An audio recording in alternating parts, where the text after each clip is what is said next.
320 qram un, 1 çimdik duz, 200 qram kərə yağı, margarinlə də əvəz edə bilərsiniz. Birlikdə umac edirik. 3 yumurtanın sarısı, 100 qram xama qarışdırırıq. Xəmirimizi yoğururuq.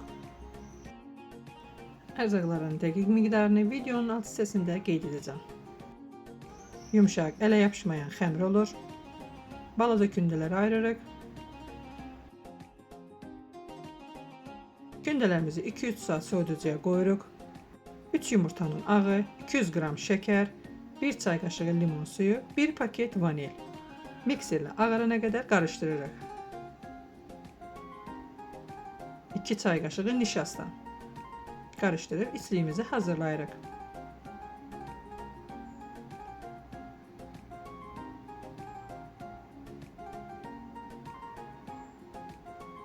Balaca nəlbəki boyda yayırıq. İçliyimizdən 1 xörək qaşığı qoyuruq. Videoda göstərdiyim formada qatlayırıq. İstəsəniz bezenin üzərindən qoz da qoya bilərsiniz.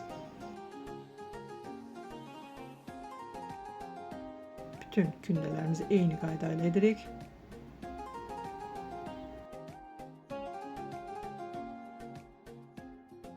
Soba tavasına yığırıq. Əvvəlcədən isitdiyimiz 200 dərəcəlik sobada 10 dəqiqə bişiririk. Bişib soyduqdan sonra üzərinə şəkər kirşanı əlavə edirik.